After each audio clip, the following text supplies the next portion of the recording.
Absolutely a fabulous event for us to be involved in. When you talk about Arthur Ashe, you talk about New York City and helping the people of New York City. So it's an honor to be here tonight to talk about Arthur Ashe and the Institute.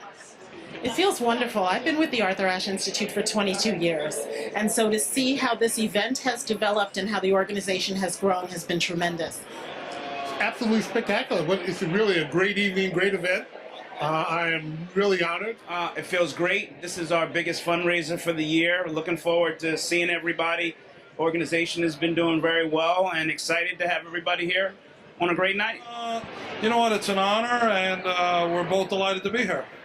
You know, this is a great place, great venue, and let's get the night going. Yes, I agree. You know, whatever he says and whatever he supports, I'm his shadow, and you know, I'm so proud of what he does for St. Jude and all the causes and everything that he does with children. I'm just so delightful to be here as well tonight. And it feels fabulous to know where we started, where we've come. We've developed programs which are not only amazingly successful, but have been duplicated all through the country.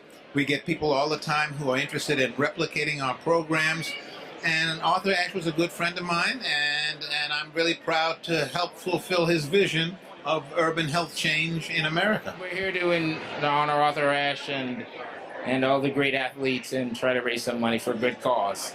And Arthur, instead of crawling off in a corner and saying, "Why me?" when he contracted AIDS through contaminated blood in a transfusion, instead of that, he sort of redoubled his effort and said, "What can I do to help other people?" Which is typical Arthur. I actually had a chance to meet Arthur Ashe when I was at Smithsonian. Him and his wife Jeannie. It was a great experience. I love what the Institute is doing. And we're going to figure out some ways to collaborate. We think it's really a great opportunity. That I did not have the pleasure of meeting Arthur Ashe, but I think every day how proud he would have been that his real vision that he set out was truly realized. Well, you know, when you talk about sports and you talk about those people who are legends in the sports business, you have to talk about Arthur Ashe. He wasn't just about being a great tennis player, but he was about helping the people of New York City and helping people of the world. So he used his celebrity to help people. So being here tonight is a great honor for everyone who's actually coming out. So most of the Institute's work is focused on community health empowerment.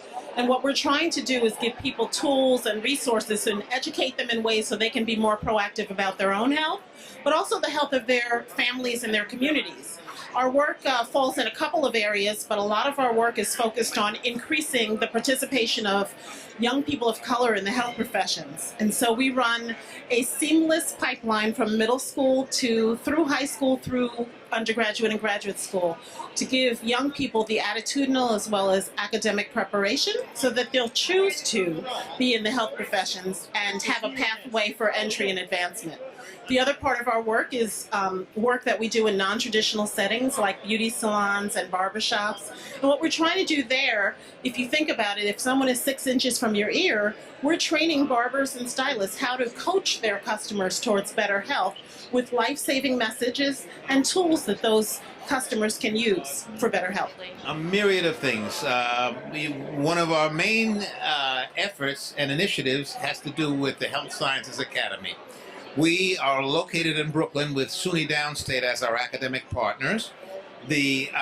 What we have is we have people all throughout the high schools in Brooklyn who identify inner city kids who have an interest and a talent in science.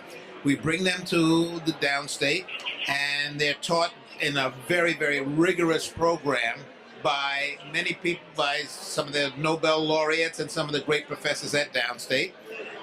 They have gone on to graduate and gone to Ivy League schools, and we even have a Rhodes Scholar, and they come back to the neighborhood and they work. So we are very proud of that. We have other programs in which we go out to the community to barbershops and tattoo parlors and and piercing places, and we teach people about health. I've been to many of them, and I think of my friend Arthur. Eddie Mandeville has done a great job.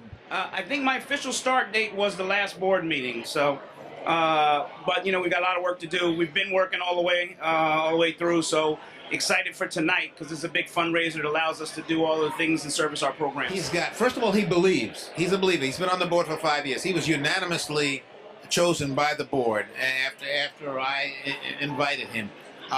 He's always had an interest in healthcare, and he's very passionate about Arthur's mission. Well, Dr. Mandeville, who introduced me to the organization about 5 years ago, said he had a plan. So he really sort of identified and groomed me to sort of take over. He's been doing it for 20 years, and wanted to have someone who, who saw Arthur's vision and sort of wanted to make the organization great and take it into the next decade. Well, I'm going to stay on the board. I'm not bored on the board, so I'm going to stay there. This was a promise I made to Arthur, so that I'm going to do this for a long time. I just won't be at the head. It's time to pass the torch. The new chairman is younger, and he's much more plugged into a whole different generation. And I stalked him for a while, and he's accepted, and we're very excited.